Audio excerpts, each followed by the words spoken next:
You know how some players in Squid Game just want to survive? Yeah, Thanos isn't one of them. He walked into Season 2 like it was just another day at the office. And by office, I mean absolute chaos. Today, we're talking about every time Thanos acted like a complete psycho. And trust me, it only gets worse the longer he's on screen.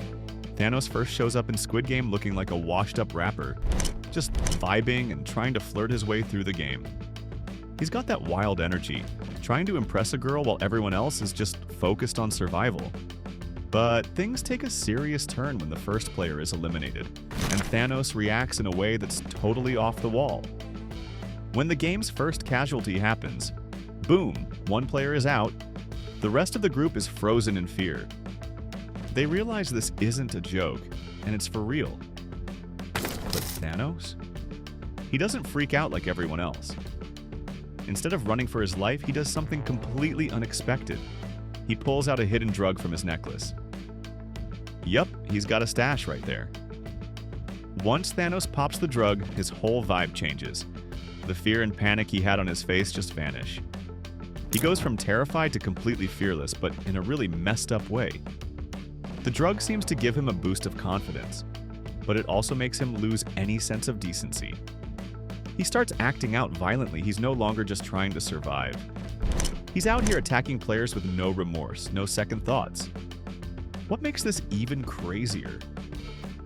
Thanos doesn't even know about the prize money yet. He hasn't realized there's a big payday on the line. So, it's not the money or survival instinct that's driving him. He's just full-on embracing the madness of the game. He's not thinking about consequences or strategy. Thanos is just here for the chaos, fueled by the drug and his insane personality. At this point, it's clear, Thanos is not just playing the game. He's completely unhinged, and the deeper he gets into it, the worse things are going to get. So why exactly did Thanos even join the game in the first place? It's not like he was strapped for cash or just wanted the thrill of killing people. No, his motivation goes much deeper. The reason Thanos is in the Squid Game is because of me, a fellow contestant who lured him into the game. Me wasn't just any player, he was a crypto coin promoter, and he got Thanos and a whole bunch of other people into his mess. Me convinced a bunch of people to invest in a coin, and surprise, it turned out to be a massive scam. As a result, Thanos lost everything: his money, his reputation, pretty much everything. He's lost millions, but the real gut punch was how it all went down. Thanos had even promoted the coin himself, meaning he was partly responsible for getting other people to fall into the same trap. It's no wonder he's got such a deep-rooted anger towards Mongi, the guy who was running the whole scam. It's this sense of betrayal and the financial ruin caused by Me's failed crypto venture that really drives Thanos to go wild in the game. He's not just fighting for survival, he's fighting for revenge. Every move he makes, every psychotic action, is fueled by this burning hatred for Me and the people he blames for his downfall. That anger is the real motivator for all the chaos Thanos brings to the Squid Game. Now, Thanos might seem like a loose cannon with his psychotic outbursts and unpredictable behavior, but when it comes to building his team, there's a bit of a shift. During Episode 4, Thanos actually starts to play the game with a little bit of strategy. Well, sort of. In a rare moment where we see him focusing on alliances, he starts looking for people to team up with. He's not doing this out of the goodness of his heart, though. Thanos doesn't seem to care about people unless they serve a purpose to him. That's how he ends up trying to recruit Senorita Say. He wants her on his team, even though she's already in talks with someone else. No worries, though. Thanos doesn't give up that easily. He pushes his way in, offering to bring her along as part of his group. His smooth-talking side is on full display, but he's not exactly charming. More like forceful? He also picks up Minsu, even though Minsu wasn't originally part of his crew. At this point, Thanos is assembling a team, but he still treats his new teammates like pawns in his game. What's strange about this whole situation is the way Thanos talks about Minsu. He calls him brother, and welcomes him into the Thanos world. Considering Thanos doesn't seem to care about much of anything or anyone, this sudden sense of brotherhood feels completely out of place and kind of odd. So, while Thanos still gives off that psychotic, ruthless vibe, there's a twist in his behavior. He's not just a maniac running around causing chaos, he's now trying to work with others, but he's still in control, using his teammates as tools to get what he wants. In Episode 7, Thanos, who's been a total psycho throughout the game, suddenly switches gears and does something completely unexpected. He apologizes. Yep, after all the chaos, violence, and pure madness, he actually admits he's messed up. So, what's the deal? Thanos is hiding in the bathroom, clearly feeling the pressure after MSU tries to escape the insanity of the game. Thanos goes in there, apologizes, and even talks about how the game gave him a second chance at life. What? You almost expect him to start crying, but it's all very weird. Instead of just being the cold-blooded guy we know, he starts opening up about how bad his past was. He even says things like he was about to jump off a bridge before coming into the game. It's like we're suddenly getting some tragic backstory.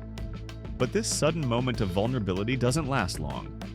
Almost immediately, Thanos pressures MSU into pressing the O button for the vote, trying to force his will on him like nothing ever happened. It's like the apology is just a setup for more manipulation. The weird shift in his personality adds another layer to his madness. It's like he's trying to cover his brutal side with this fake moment of sincerity. This scene proves Thanos is still a total psycho. He may apologize, but deep down his madness is never far behind, and he's still all about controlling everyone around him. Just when you think Thanos is starting to build some sort of twisted bond with his team, he flips the script hard. Episode 6 hits and everything goes sideways. The group faces a challenge where only half can move on, and instead of trying to find a fair way to decide, Thanos goes full betrayal mode. He pulls a classic bait and switch, pretending to lead a strategy session. He reassures everyone that they'll get through it together, but the second backs are turned, he sets up traps for his own teammates. Like actual traps. One of them involves rigging supplies to explode with paint bombs just to disorient the others and make them look weak to rival groups. The most messed up part?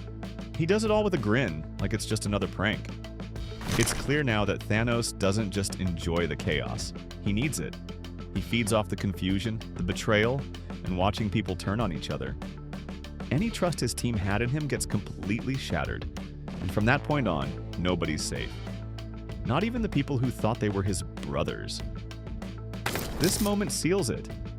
Thanos isn't just a psycho, he's a master manipulator with zero loyalty. And now, it's not just the game he's playing, it's the people around him too. Episode 8 brings us one of the most dangerous and nerve-wracking challenges in the Squid Game, the Glass Bridge. For most players, this game is pure terror. One wrong step, and you're falling to your death. But Thanos? He treats it like a twisted carnival ride. The guy is actually enjoying it. As soon as the game starts, most players hesitate, calculating every move. But Thanos? He pushes right past people, laughing like a maniac, tossing someone forward just to test if the glass can hold. No remorse, no hesitation, just chaos. And the worst part? He smiles when someone falls. Not just a smirk, like full-on joy. Like he's watching fireworks on the 4th of July. What makes this even darker is how he manipulates the group dynamic. He pretends to be scared just long enough to make someone else take the lead. Then, when that person cracks under pressure, he flips, motivating them by whispering disturbing things, getting inside their heads, and making them panic. He's not just playing the game, he's playing everyone. But there's a weird method to his madness. Thanos uses the chaos he creates to move forward. While others are frozen by fear, his unpredictability keeps him alive. It's like the bridge isn't just about glass, it's a test of how far someone will go when fear meets madness. And Thanos? He's already beyond fear. He's completely off the rails, and that makes him dangerously efficient. This episode cements that Thanos isn't just a psycho for show, he's tactical in the most terrifying way. He's learned how to turn his instability into strategy, and that's what makes him truly unhinged. The dinner scene is supposed to be a moment of silence and reflection, a chance for the final players to gather themselves before the last challenge. But of course, Thanos doesn't do quiet. He walks into the room like he owns it, dragging his chair across the floor just to make sure everyone's watching. The second he sits down, he starts cutting into the steak like it's the last piece of meat on Earth. While the others are clearly shaken, barely touching their plates, Thanos is chewing loudly, talking to himself, and making weird eye contact across the table. He even stands up halfway through the meal, raises his glass, and tries to give some bizarre speech about how blood tastes better when served cold. It doesn't even make sense, but that's the point. He's not there to bond, he's there to unsettle. Then, just as the room starts settling back into awkward silence, he flips the table. Literally. Plates go flying, drinks spill, and Thanos laughs like it's all a big joke. The guards don't even react. They're too stunned.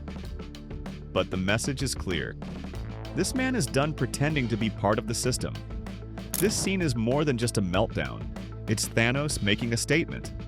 He's not playing to win anymore.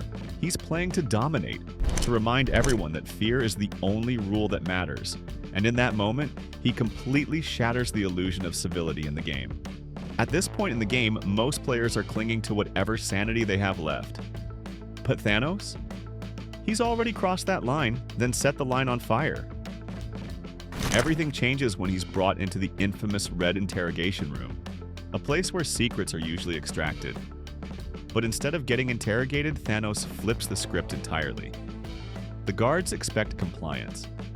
What they get is chaos. Thanos sits down, smiles, and casually starts revealing their secrets, naming guards by number, hinting at things he shouldn't possibly know. It's like he's been keeping tabs on everyone this whole time. One guard tries to threaten him, and Thanos just laughs. Not a nervous laugh, a knowing one. It sends chills through the room. Then he pulls a power move nobody saw coming. He starts asking them questions, personal ones, direct ones, stuff that hits deep. It's not even about the game anymore, it's psychological warfare. And the wildest part? The guards back off. They leave the room. Thanos doesn't escape, but he doesn't have to. He's already won that round. What makes this moment terrifying is how controlled he is. He's not just surviving, he's dissecting the very people running the show. He's not a player anymore. He's a force messing with the architecture of the whole system. In the final moments of Thanos' journey in Squid Game Season 2, things escalate to a level of brutality that leaves no doubt about just how dangerous and out of control he really was. After his apology and weird shift in behavior, we see him for who he truly is when he confronts MSU in the bathroom. This is where things go from crazy to deadly.